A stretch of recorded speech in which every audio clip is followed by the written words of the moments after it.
Buenos días, tengan todos ustedes.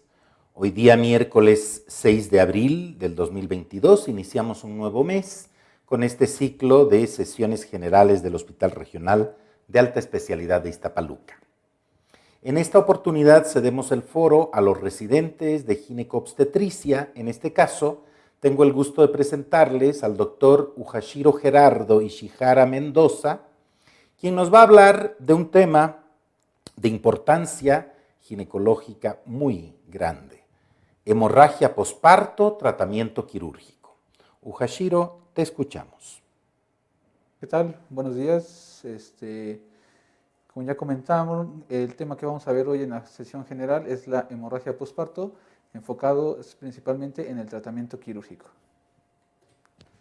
Vamos a empezar con las definiciones que nos dan las diferentes sociedades y consejos en las diferentes partes del mundo, porque no se ha llegado a una definición concisa, que se pongan de acuerdo entre todos, o nos pongamos de acuerdo entre todos para definir lo que es una hemorragia posparto.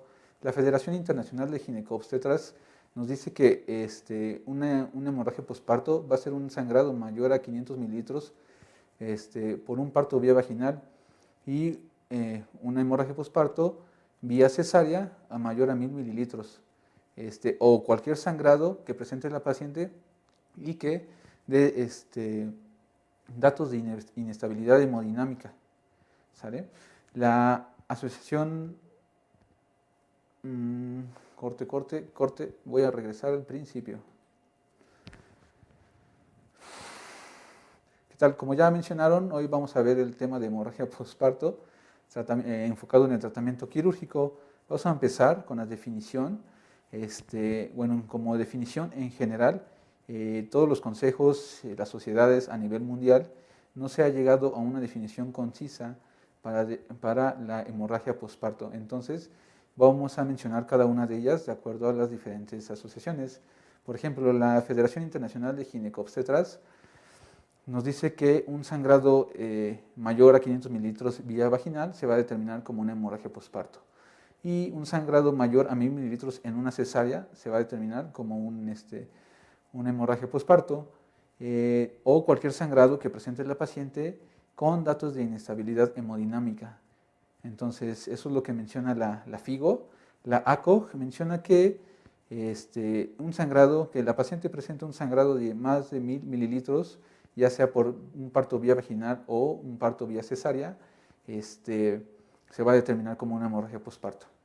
Aquí nos menciona que también tenemos que poner atención cuando un sangrado es mayor a lo esperado. Por ejemplo, mencionan que es 500 mililitros vía vaginal y 1000 en una cesárea. Entonces aquí tenemos que poner alerta, tenemos que hacer una evaluación en general de la paciente, y si es necesario, iniciar un tratamiento inmediato para prevenir complicaciones de la hemorragia posparto. El Colegio Real de Obstetras y Ginecología en Londres menciona que un sangrado entre 500 a 1000 mililitros sin datos de choque se va a determinar como una hemorragia posparto. Lo va a dividir en menor, mayor a de 500 a 1000 mililitros en una hemorragia menor, y mayor a 1000 mililitros.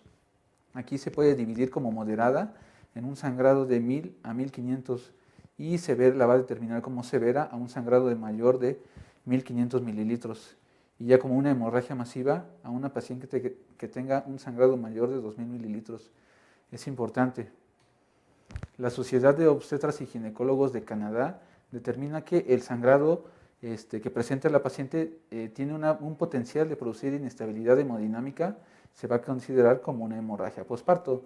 Aquí es muy importante evaluar o tener en mente el estado preexistente de la paciente, ya que pues no es lo mismo una paciente que ingresa al servicio con una hemoglobina de 8 a una paciente que ingresa con hemoglobina de 15, por ejemplo. Pues obviamente la paciente con hemoglobina de 8 se va a descompensar mucho más rápido que la paciente que tiene 15 gramos sobre decilitro de hemoglobina. El Colegio Real de Australia y de Nueva Zelanda menciona que el sangrado se va a determinar como hemorragia posparto con un sangrado de más de 500 mililitros, y como grave a un sangrado mayor a 1000 mililitros. La OMS determina que una hemorragia posparto es aquel en el que se presenta un sangrado de más de 500 mililitros en 24 horas, o sea, en el puerperio inmediato. Y la va a determinar como grave o severa si la paciente presenta más de 1000 mililitros de sangrado en estas 24 horas, desde que se interrumpe el embarazo, ya sea por parto vaginal o por vía cesárea, en las primeras 24 horas, que como ya lo mencioné, se le conoce como puerperio inmediato. La definición de lo que es la actualización de la Guía de Práctica Clínica para la Prevención y el Manejo de la Hemorragia Postparto, que se actualizó el año pasado, en 2021, menciona que se va a determinar como hemorragia postparto al sangrado mayor o igual a 1000 mililitros, con una pérdida de sangre que presente signos o síntomas de hipovolemia en las primeras 24 horas posteriores al parto, ya sea vía cesárea o un parto vaginal. Es importante aquí mencionar que la paciente embarazada pues, no va a presentar signos de inestabilidad hemodinámica si llega con una hemoglobina normal. Generalmente en el embarazo durante los 3 trimestres el volumen corriente va aumentando en cada trimestre hasta que llega al final del tercer trimestre y el volumen circulante de la paciente ha aumentado de casi de 1500 a 1800 mililitros. Entonces, pues la paciente pierde 1000 mililitros durante una cesárea, pues no se va a descompensar inmediatamente porque los cambios fisiológicos del embarazo la protegen, es como un mecanismo de protección. ¿Por qué es importante mencionar y manejar conocer estos temas? En epidemiología menciona en la semana de vigilancia epidemiológica del 2019, exactamente en la semana 52, se dice que durante el año 2019 se registraron 659 defunciones con una razón de mortalidad materna de 33.4% por 100.000 nacidos vivos. El grupo de mayor mortalidad de edad fue entre los 45 y 49 años. Aquí vemos una tabla, esta es una tabla actualizada hasta la semana 19-21, de la 19 a la 21 de la semana de vigilancia epidemiológica del 2022, en el que vemos las defunciones maternas, la etiología de las principales defunciones maternas, que vemos en primer lugar la enfermedad hipertensiva. En segundo y tercer lugar vemos la infección por COVID y en cuarto lugar a la hemorragia obstétrica. Ahí viene incluida la hemorragia postparto.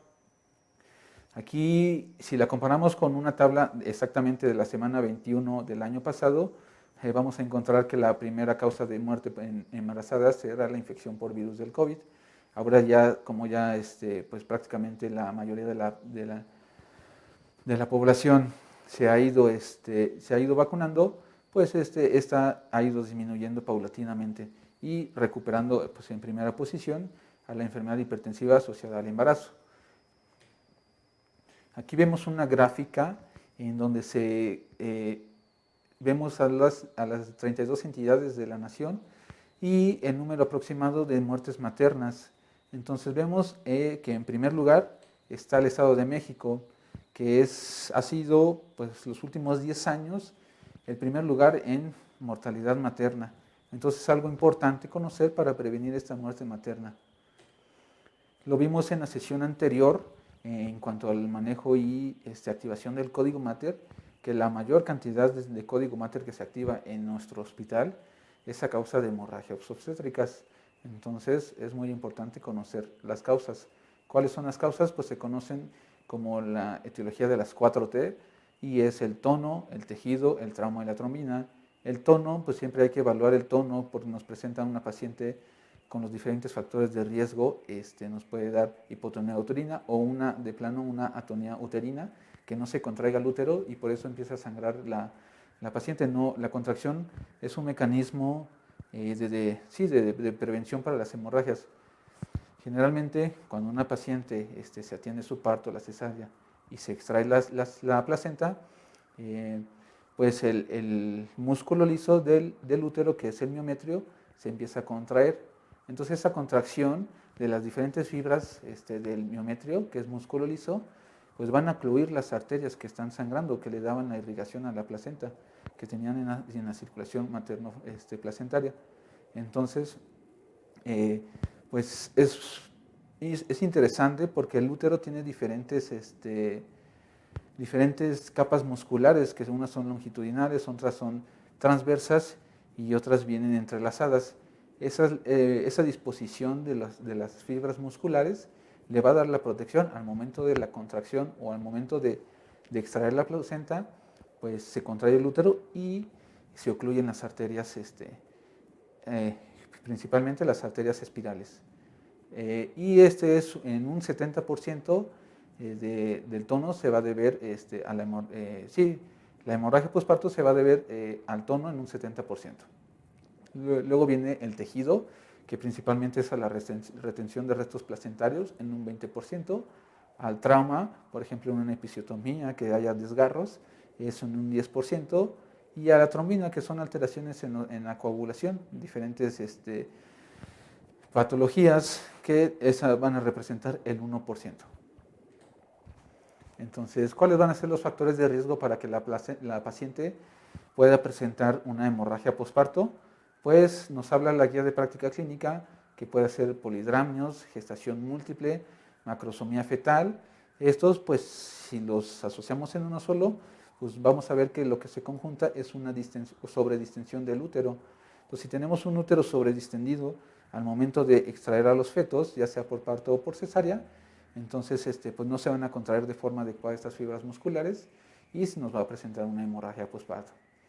La ruptura prolongada de membranas pues se asocia pues, a infecciones intraamnióticas como una corioamnionitis. Entonces esta infección va a evitar la contracción del útero, nos puede presentar atonías uterinas. El parto precipitado, que es un parto que se presenta en menos de 5 horas, y también puede ser un factor de riesgo para presentar una hemorragia postparto, al igual que un trabajo de parto prolongado, la miomatosis uterina, que presente, por ejemplo, una miomatosis, un tumor benigno a nivel del miometrio. Una vez que se empieza a contraer este útero a nivel, cuando se presente, después de un parto, pues los miomas van a evitar la contracción a ese nivel del músculo y por eso se presenta la hemorragia postparto. Una placenta previa, sabemos que pues, una presentación de la placenta antes del feto va a presentar un riesgo latente siempre de sangrado, que incluso puede ser antes del parto y posterior a la resolución del embarazo. Una cesárea previa nos puede llevar a complicaciones como un acretismo placentario y durante la atención del parto de la cesárea se puede complicar con una hemorragia postparto. La historia de coagulopatías, por ejemplo, una enfermedad de von Willebrand, tenemos una paciente hospitalizada, enfermedades hepáticas, ahí donde se sintetizan los factores de coagulación, una placenta creta, ya lo había mencionado, las episiotomías que se pueden complicar con desgarros vaginales o desgarros a nivel del cuello uterino, del cervix, que nos dan sangrados y que son difíciles de controlar. La multiparidad o la laceración del cervix son los factores de riesgo que pueden presentar las pacientes y tenemos que estar alerta y reconocerlos de inmediato para poder prevenir una hemorragia postparto. Es importante esto que acaba de aparecer, que es el 50% de las pacientes no tienen ningún factor de riesgo. Entonces, pues podemos atender pacientes que han llevado su embarazo normoevolutivo, que dices es una paciente que está cursando su Gesta 2, que no presentó alteraciones en su embarazo previo, pues se va a atender su parto sin ningún problema y pues se presenta la hemorragia postparto. Entonces es muy importante tener todo disponible porque no solamente las pacientes con factores de riesgo van a presentar esta hemorragia postparto. Aquí tenemos el algoritmo del manejo de la hemorragia obstétrica que se utiliza aquí en el servicio de gineco-obstetricia. Tenemos, bueno, ya vimos el origen o las causas, el tono, el trauma, las zonas 4T, el tejido y la trombina, las causas principales, que es la atonía uterina, el trauma, desgarros de cervix, de vagina, del periné, la inversión uterina, ruptura uterina, la presencia de restos placentarios o las coagulopatías. El tratamiento médico, que siempre va a ser el tratamiento inicial para este tipo de hemorragias, a excepción de una ruptura uterina, porque ese obviamente pues tenemos que entrar en una laparotomía. Y el tratamiento quirúrgico, en caso de que el paciente, el útero, no responda a los uterotónicos, pues vamos a pasar al tratamiento quirúrgico. Entonces, es lo que vamos a ver enseguida. Quise hacer un énfasis en el tratamiento quirúrgico porque son situaciones en las que nos enfrentamos como ginecobstetras de una urgencia que se tiene que actuar de manera inmediata. Entonces, si no se actúa de manera inmediata, pues corre riesgo la vida de la paciente. Por lo que vamos a hacer énfasis en el tratamiento quirúrgico y conocer las diferentes técnicas que se han descrito para poder controlar el sangrado después de un parto. Tenemos como tratamiento quirúrgico, se conocen técnicas como desarterización uterina, diferentes técnicas. Hay suturas compresivas para el útero, evitar el sangrado. Procedimientos que salen fuera del ginecobstetra, como una embolización de las arterias uterinas. Y el tratamiento pues definitivo, pero que generalmente siempre se trata de evitar, que es la histerectomía obstétrica. En esta imagen, pues prácticamente está resumido todo el tratamiento quirúrgico que se puede realizar dependiendo de la etiología del sangrado, de la etiología de la hemorragia posparto. Vemos aquí dividido el útero en tres segmentos, que es el S1, el S2 y el S3. El S1 corresponde a lo que es el fondo uterino y el cuerpo uterino. El S2 propiamente al segmento uterino y a la parte del cérvix. Y el S3 o el segmento 3 puede corresponder a la parte inferior del cérvix y a la vagina y al perineo. ¿Sale? Entonces vemos en estos corchetes la etiología de las posibles causas del sangrado, de la hemorragia posparto, que siempre en el segmento 1, lo que es el cuerpo uterino y el fondo uterino, va a ser por una atonía uterina. Y también puede haber acretismos placentarios. En el segmento 2 vamos a ver que se puede presentar la hemorragia posparto secundaria a una placenta previa. También aquí va incluido, puede haber acretismos placentarios, muchas veces se asocia, está muy asociado la placenta previa con el acretismo placentario y también puede haber desgarros a este nivel. En el segmento 3, que ya corresponde básicamente al canal de parto, pues hay desgarros propiamente del cérvix, puede haber, de las propias episiotomías que se realizan para la prevención de desgarros, pues nos ayudan, se pueden complicar también con un desgarro que se prolongue en estas episiotomías hacia lo que es la fosa posterior, entonces pues son sangrados que son difíciles de controlar y traumatismos propios del canal de parto cuando nace el neonato. Entonces aquí en verde, los corchetes en color verde, son unas técnicas que podemos realizar para controlar esta hemorragia posparto. Por ejemplo, existen la sutura tipo de B de Lynch, Hyman, la ligadura de arterias uterinas o una triple ligadura de Cirulnikov. También podemos utilizar otro tipo de suturas compresivas como la técnica de Hocho, la técnica de Pereira o la de Aprabo, la embolización de las arterias uterinas. Y del otro lado vemos básicamente la anatomía de la irrigación de lo que es el útero y la parte inferior en el canal de parto. Entonces, básicamente va a estar dada por dos arterias principales, que es la arteria ilíaca interna, o conocida como hipogástrica, y de la aorta abdominal, pues la rama de la gonadal, que en este caso sería la ovárica, van a llegar al útero. Entonces, tenemos que la arteria uterina, que es rama de la hipogástrica, es una de las ramas viscerales de la arteria hipogástrica, va a irrigar en un 80% a lo que es el útero. Entonces, es importante, la literatura nos menciona que la arteria uterina va a irrigar en un 80% al cuerpo uterino, pero en volúmenes altos, flujos altos. Se dice que al finalizar el tercer trimestre, por la arteria uterina pasan aproximadamente de 750 mililitros, incluso puede llegar hasta 900 mililitros por minuto. Entonces, si una paciente empieza con una atonía uterina, por ejemplo, ¿en cuántos minutos se nos va a desangrar la paciente? Si hablamos aproximadamente que tiene un volumen circulante de aproximadamente 6.000 mililitros, pues prácticamente en 7 minutos ya la paciente se nos está desangrando. Y el otro 20% de la irrigación uterina va a estar dada por la arteria ovárica.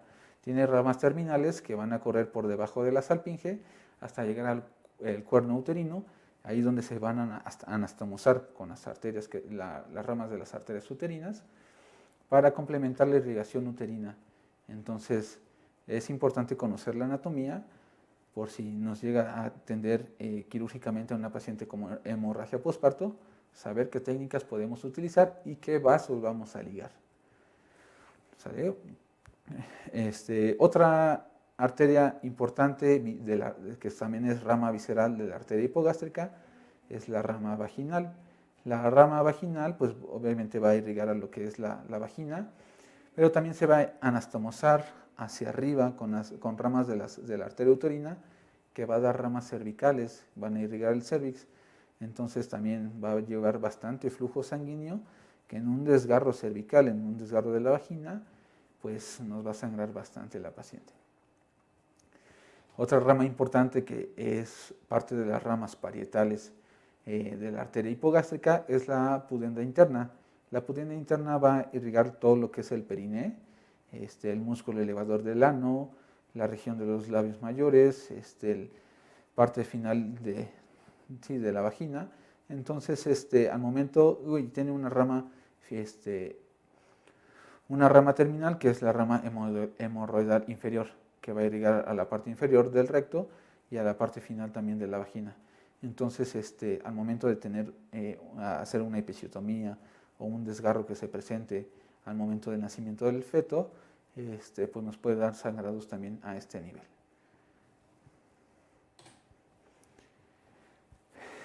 ¿Cuáles son las diferentes técnicas quirúrgicas para el tratamiento de la hemorragia postparto? Como ya hemos mencionado, van a ser diferentes tipos de técnicas. Vamos a empezar describiendo, básicamente la desarterialización uterina. Podemos encontrar la ligadura de las arterias uterinas con la técnica de O'Leary o la técnica Posadas.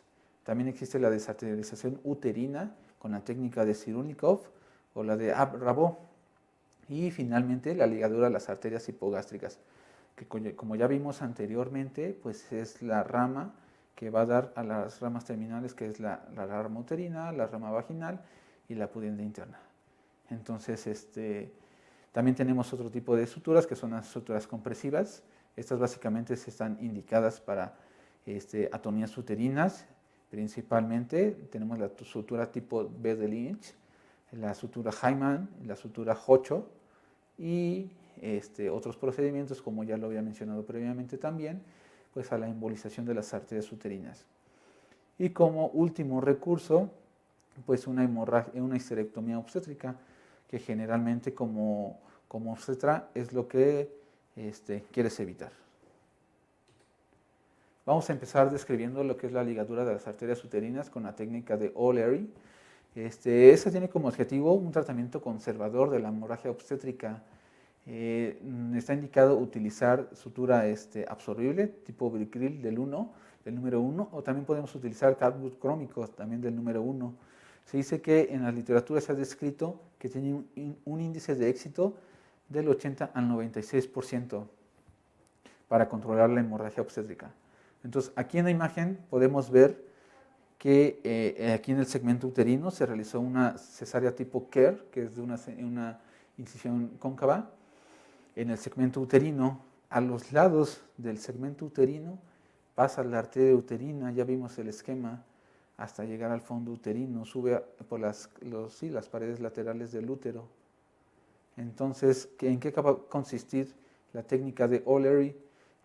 Básicamente tenemos que hacer una disección de lo que es el parametrio para observar directamente en la pared lateral del útero la arteria uterina.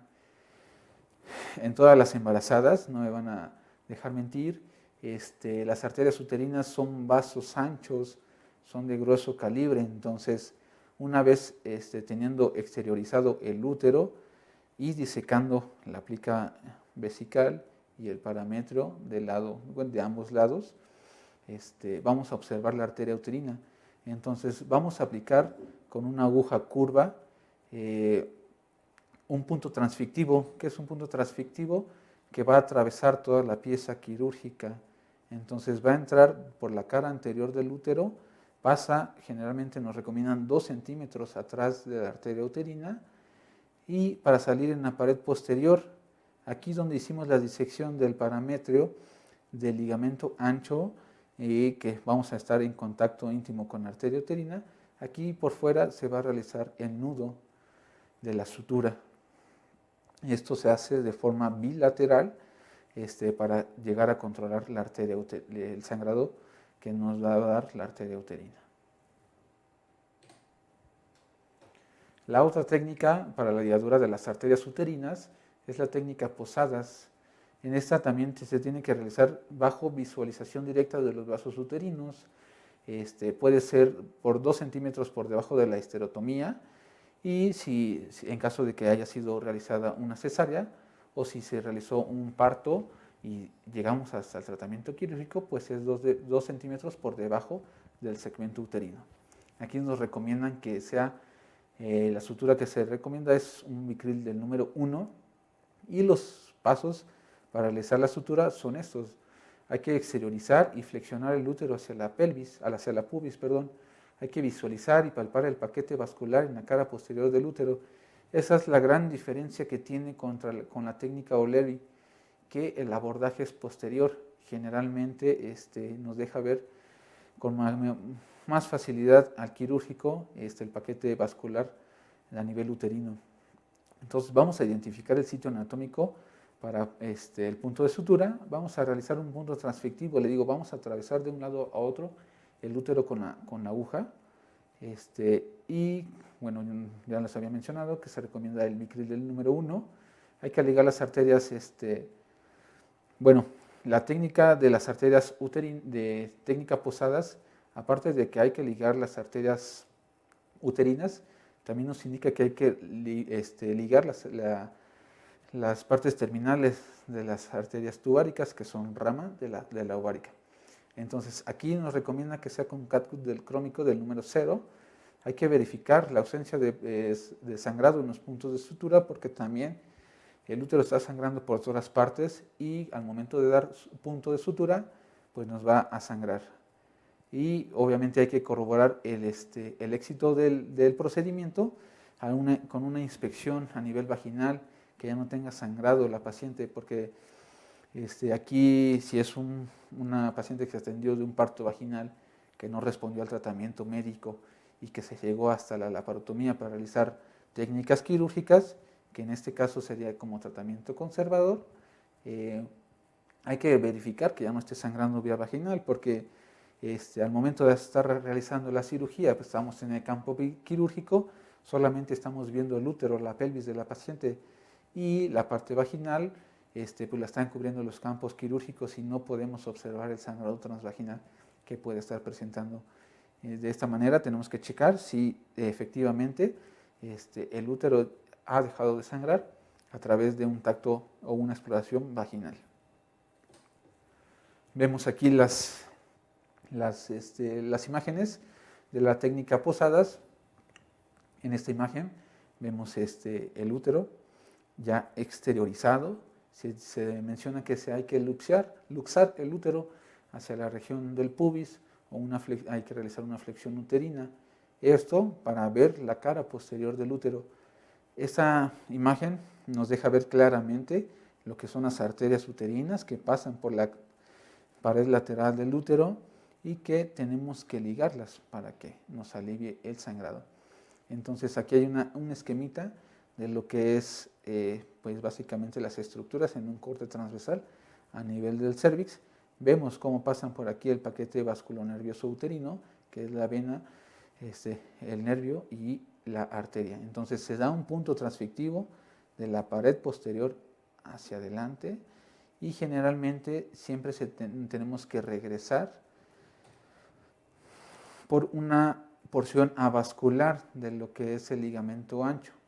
Una vez que atravesamos la pared, que atravesamos con la aguja hacia la pared anterior del útero, regresamos al mismo nivel que dimos el punto, pero a nivel de o a través del ligamento ancho en una zona avascular, obviamente para evitar más sangrado, y nos vamos a anudar, o el nudo tiene que quedar en la parte posterior del útero. Esto es de forma bilateral. Lo que incluye y la diferencia con la técnica de O'Leary es la ligadura de los vasos tubáricos que van a ingresar hacia lo que es el cuerno uterino. Entonces esto tenemos que extender la salpinge para poder ver lo que es el mesosalpinx. Aquí en el mesosalpinx van a estar toda la irrigación, los vasos, las arterias, las venas que lleva el drenaje venoso, lo que es el útero y la salpinge. Entonces vamos a observar las arterias que llegan, que pasan por debajo de la salpinge y que van a ingresar hacia el cuerno uterino. Entonces ahí es donde tenemos que ligar, y recuerden que nos recomiendan que sea con un catgut crómico del número 0. Tenemos que tener mucho cuidado porque, como vemos, son tejidos muy delgados, muy frágiles, y en la embarazada los tejidos son muy friables. Entonces hay que realizarlo con mucho cuidado, pero con una velocidad que nos ayude a prevenir consecuencias incluso mortales en la paciente. ¿Qué otro tipo de técnicas existe? Pues es la triple ligadura de Cirulikov.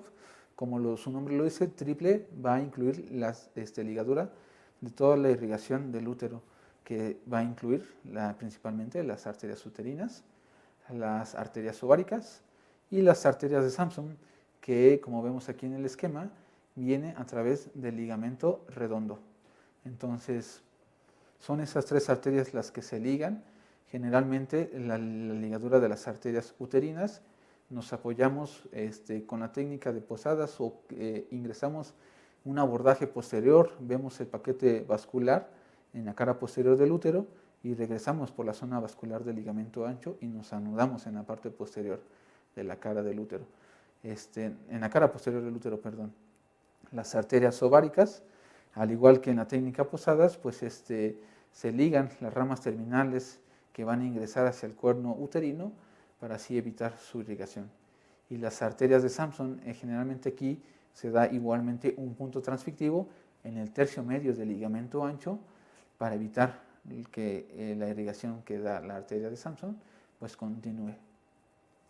Se recomienda que estos puntos sean con una sutura tipo catgut crómico del número 1, y fue descrita esta técnica por primera vez por el doctor Cirulikov en 1979. Él reportó en su publicación 24 casos con un 100% de efectividad como tratamiento para la hemorragia posparto. Entonces son técnicas quirúrgicas que nos pueden ayudar para evitar tratamientos más más invasivos y evitar la histerectomía obstétrica, que es lo que queremos siempre evitar. Otro tipo de desarterialización es la desarterialización uterina con técnica de Abrabo. Esta es una técnica escalonada. Va a ir paso por paso para vigilar o ver si mejora el sangrado uterino, ya sea de igual forma, ya sea por parto vaginal o vía cesárea. También se nos recomienda que sea con la sutura tipo catgut crómico del 1. Y aquí es muy importante, al momento de estar realizando esta desarterialización, pues tiene que haber una tracción uterina continua. Quiere decir que tenemos que estar traccionando el útero hacia arriba para que podamos ver bien las estructuras vasculares y evitar otro tipo de complicaciones. Nos dice que es una desarterialización en 5 pasos. Como vemos en el esquemita, pues es del 1, 2, 3, 4 y 5. Ahorita se los voy a explicar, pero básicamente va a iniciar con la ligadura de una arteria uterina, ya sea del lado izquierdo o lado derecho. Tenemos que evaluar el sangrado que presente la paciente. Si vemos que no ha mejorado, vamos a ligar la arteria uterina contralateral. Generalmente estas ligaduras son a nivel del segmento uterino. Si vemos que no ha mejorado por completo el sangrado transvaginal que presenta la paciente, tenemos que ir al tercer paso, que es una ligadura de ambas arterias uterinas, pero a un nivel más bajo. Se recomienda que sea a 1 centímetro, incluso 2, por debajo del punto previo que ya dimos a las arterias uterinas. Aquí lo de la tracción uterina es muy importante, porque al momento de estar dando este tercer punto de forma bilateral, pues podemos presentarle una complicación que la más común sería ligar el uretero. Sabemos que el uretero, en forma normal de cualquier paciente femenino, pasa 1 centímetro de la arteria uterina. Entonces, pues no estamos exentos de ligarlo. Entonces, tenemos que evitar ese tipo de complicaciones. El cuarto paso va a ser la ligadura de la arteria ovárica o de la rama terminal de la rama ovárica, que va a ingresar hacia lo que es el cuerno uterino. El quinto paso es complementarnos de forma bilateral esa ligadura de las arterias ováricas. Entonces, aquí en la siguiente tablita vemos los pasos que debemos de seguir en la técnica APRA-GO: la arteria uterina unilateral, la arteria uterina contralateral, la ligadura baja bilateral de las arterias uterinas, una arteria ovárica. Aquí me equivoqué, es unilateral, y posteriormente la arteria ovárica contralateral. Entonces vemos este porcentaje que se presenta cuando ligamos una arteria uterina o cuando solamente realizamos el primer paso de esta desarterialización, pues tiene una efectividad muy baja, del 8.7% registrada. Pero cuando ligamos de forma bilateral o llegamos hasta el segundo paso de esta desarterialización, esta efectividad incrementa hasta el 83.5%. Y como vamos avanzando en esta desarterialización, pues va aumentando nuestra efectividad.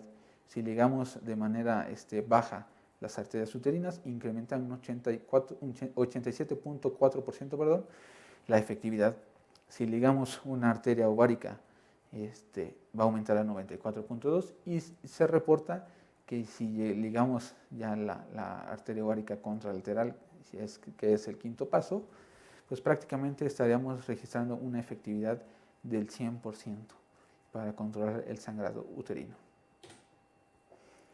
Otra técnica también que podemos llegar a utilizar para controlar la hemorragia posparto es la ligadura de las arterias hipogástricas con técnica Gala.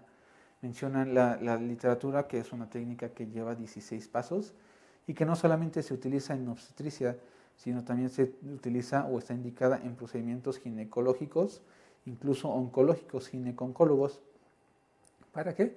Pues para disminuir la morbilidad que nos puede presentar al momento de realizar un procedimiento quirúrgico. Entonces, esa nos va a disminuir el sangrado de forma importante. Ya vimos en el esquema previo, donde veamos prácticamente toda la etiología y el tratamiento resumido, que prácticamente toda la irrigación de hueco pélvico pues está dado por la arteria hipogástrica, que es rama de la arteria ilíaca común. Entonces, una vez que se bifurca la arteria ilíaca, se va a ir una hacia lo que es la extremidad, al miembro pélvico, que es la arteria ilíaca externa, y la otra se va a dirigir hacia la pelvis, hacia el hueco pélvico. Esa es la arteria hipogástrica, la arteria ilíaca interna, que nos va a dar las ramas viscerales, la arteria uterina, la arteria vaginal, nos da las arterias vesicales, también nos puede dar ramas parietales, que son las sacras laterales, las obturatriz, las glúteas superior e inferior. Entonces, pues básicamente al momento de ligar esta arteria, nos va a limitar el sangrado que puede presentar la paciente. Incluso se ha llegado a documentar que se puede hacer una ligadura de arterias hipogástricas antes de realizar la cesárea, por ejemplo en un acretismo placentario. Entonces es importante. Aquí el abordaje que se tiene, tiene que ser un abordaje hacia el retroperitoneo. No todos los obstetras estamos capacitados para realizar este tipo de técnicas. Por eso es importante capacitarnos para poder controlar, si es necesario llegar a esta técnica, pues lograr controlar la hemorragia posparto.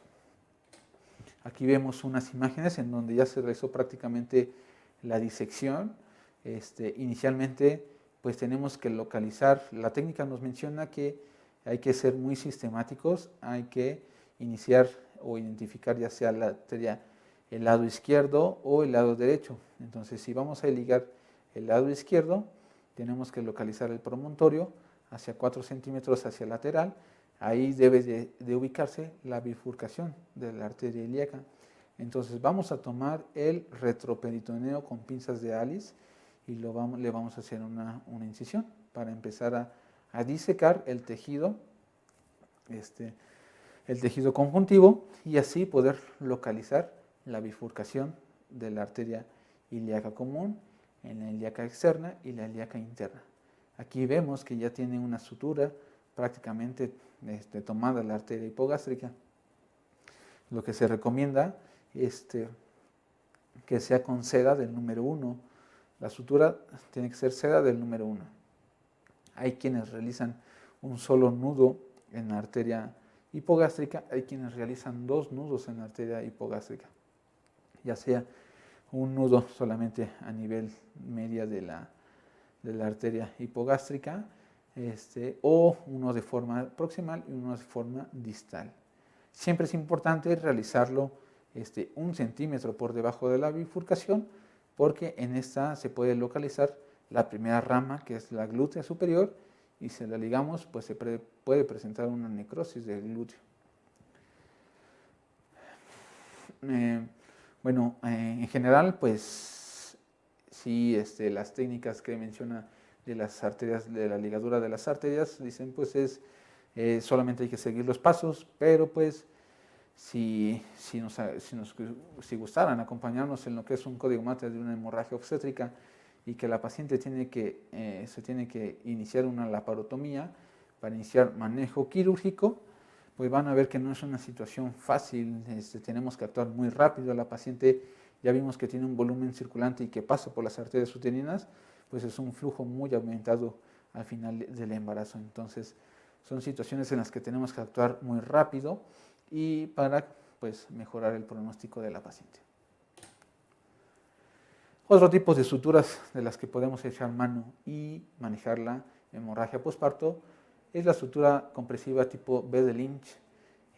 Aquí nos recomiendan también que sea una sutura absorbible del número 1.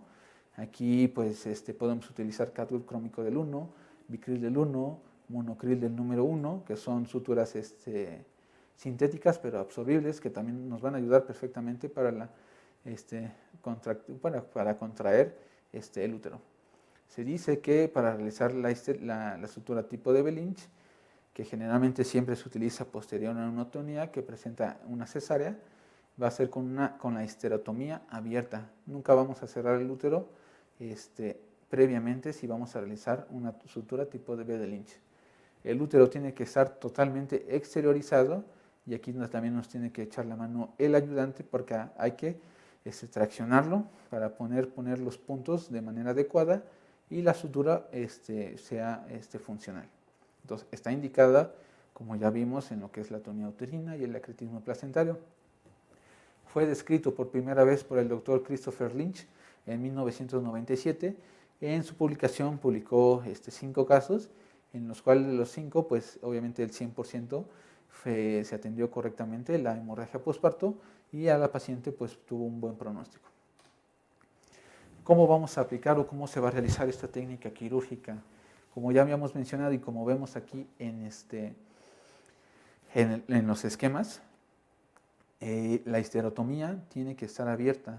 Entonces vamos a iniciar, ya sea del lado izquierdo o del lado derecho, 3 centímetros por debajo del borde de la histerotomía. El primer punto tiene que estar 3 centímetros por debajo.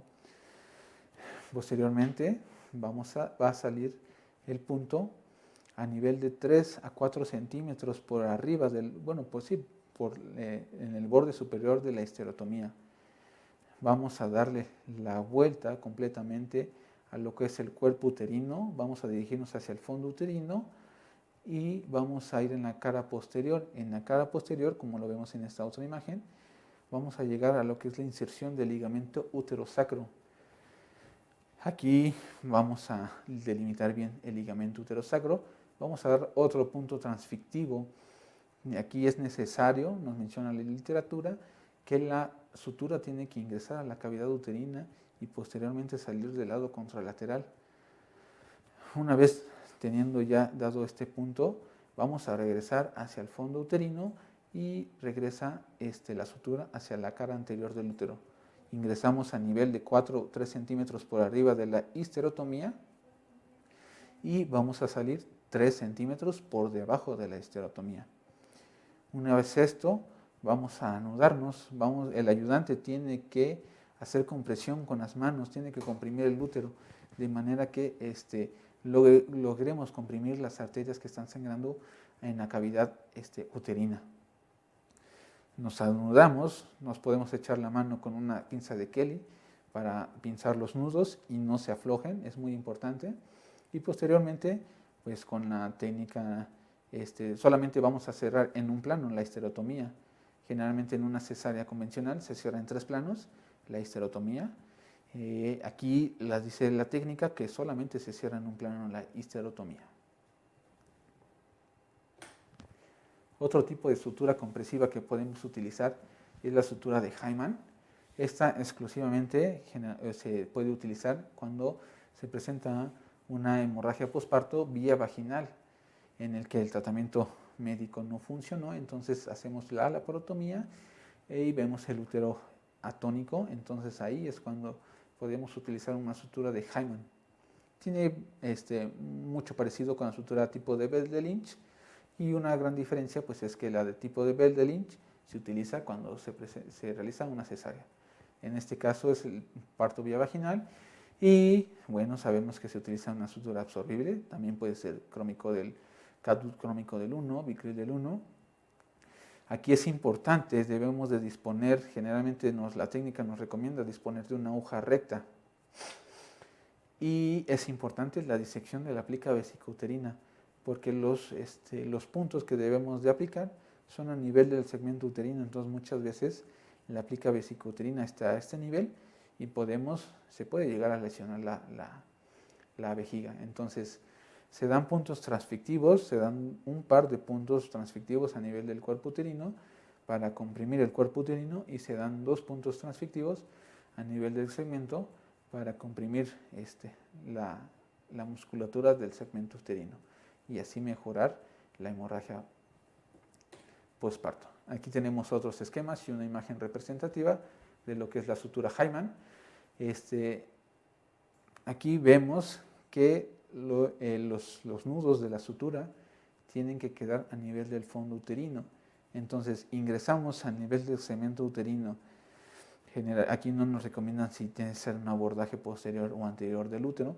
Es de acuerdo a cómo se acomode el cirujano, pues ingresamos a nivel del útero, damos un punto transfictivo, quiere decir que vamos a atravesar de la pared anterior hasta la posterior del útero, y así tenemos el cabo y el punto donde tenemos la aguja, pues se va a hacer el nudo, comprimiendo obviamente la musculatura uterina para poder lograr la compresión de las arterias.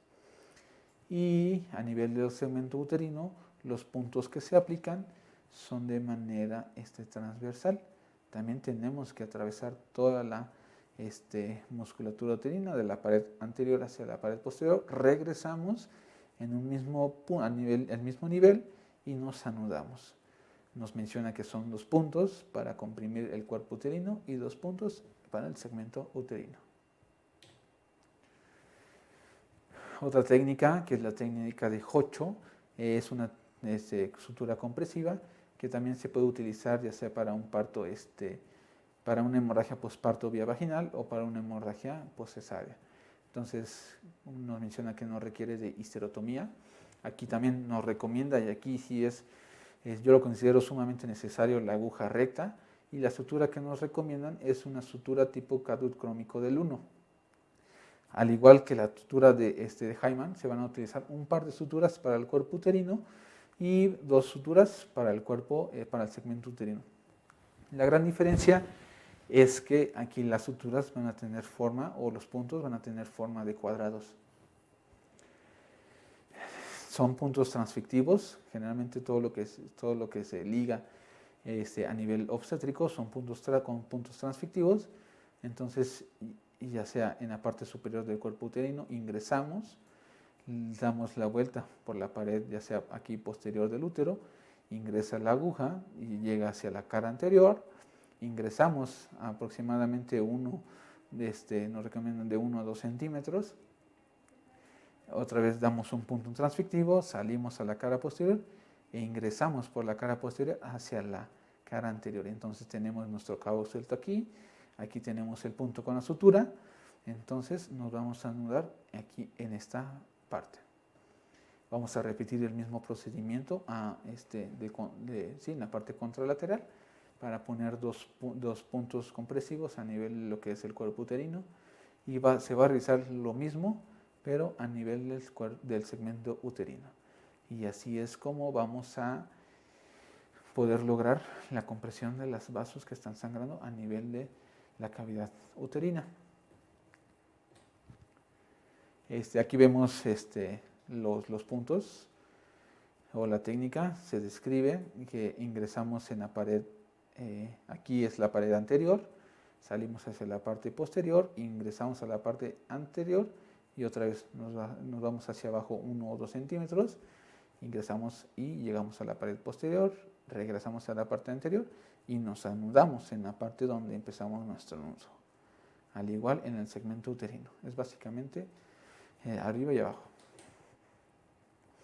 Otras técnicas que podemos utilizar para prevenir o más bien para manejar la hemorragia posparto, pues es la embolización de arterias uterinas.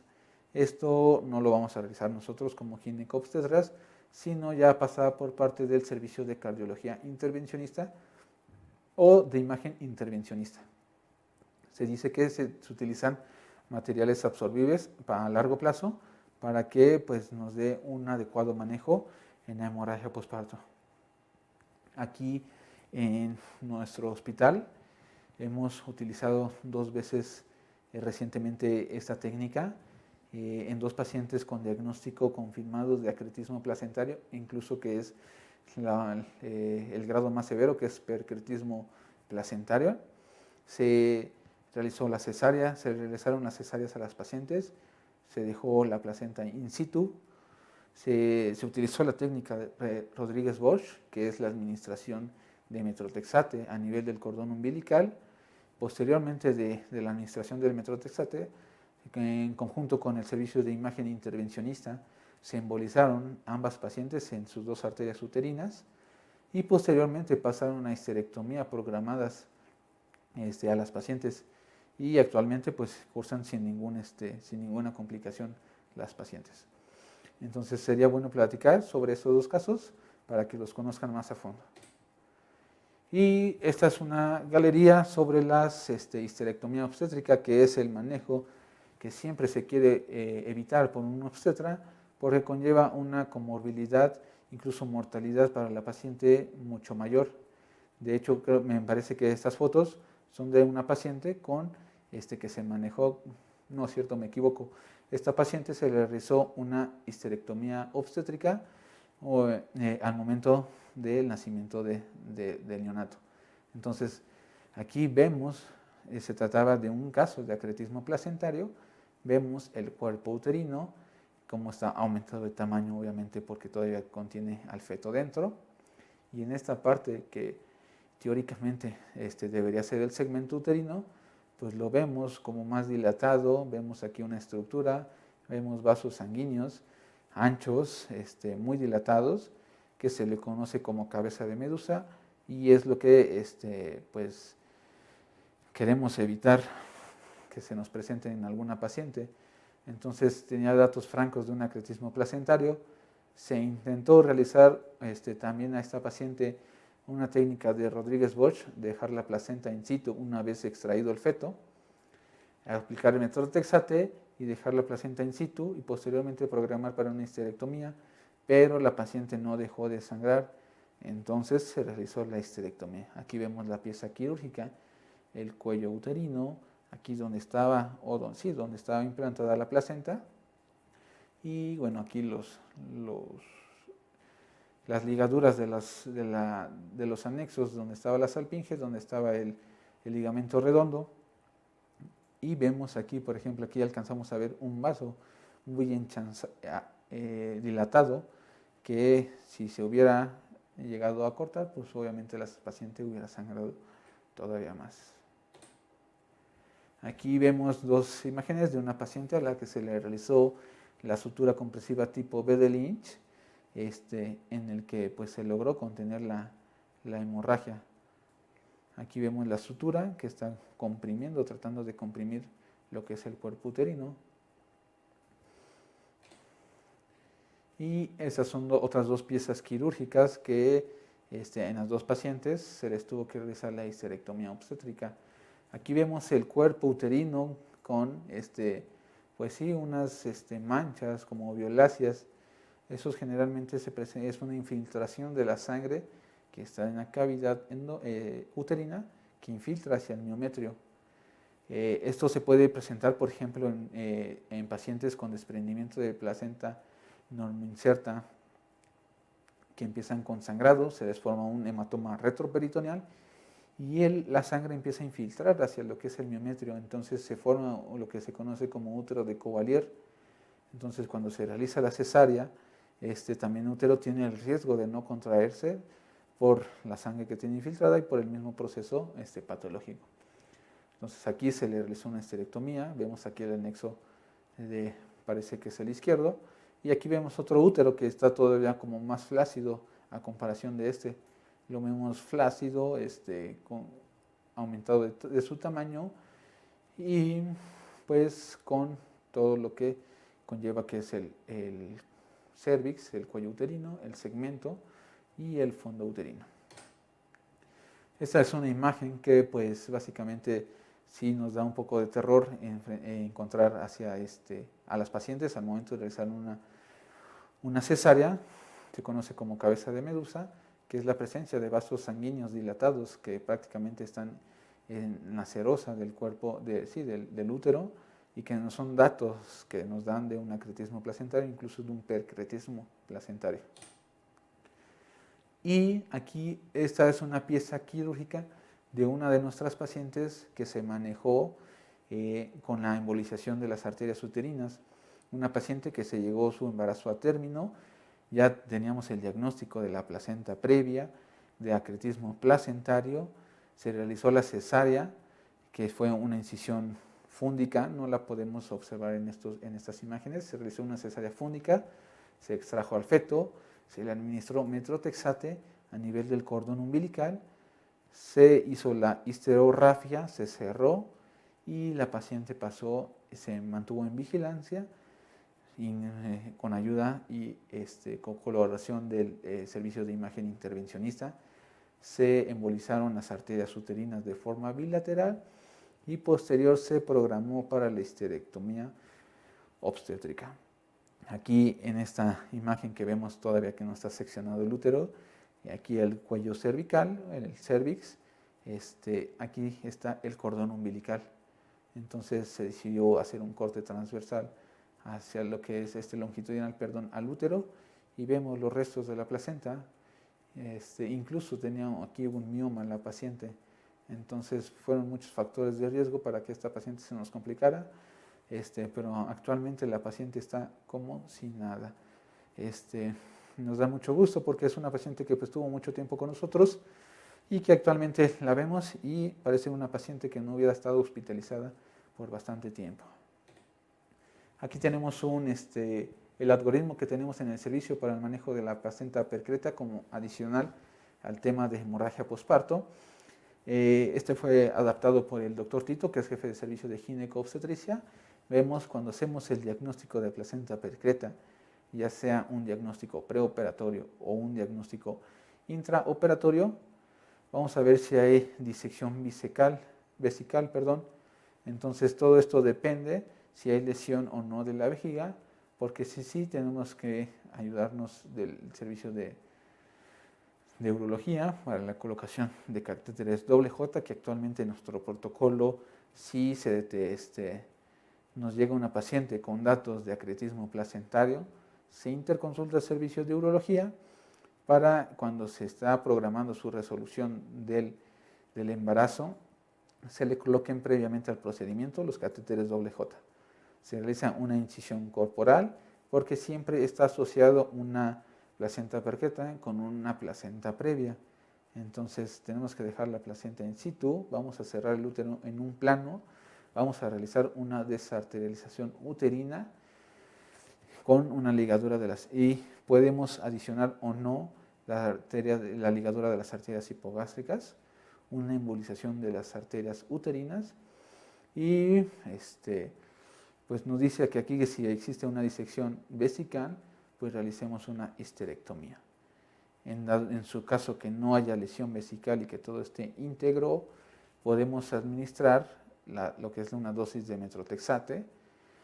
Se calcula 50 miligramos por metro de superficie corporal de la paciente. Se aplica vía intraumbilical. O si vemos que no hay respuesta, pues de plano realizaremos una histerectomía. Bueno, eso es todo de la sesión del tema de hoy, de la sesión del día de hoy. Pues muchas gracias por su atención. Me despido. Hasta luego. Agradecemos la interesante participación del doctor Uhashiro Gerardo Ishihara Mendoza, residente de último año de ginecobstetricia, por este tema. Le extendemos una constancia de su participación en la sesión general y les invitamos a todos los que nos escuchan a seguirnos el próximo miércoles por esta misma vía. Que tengan un lindo día.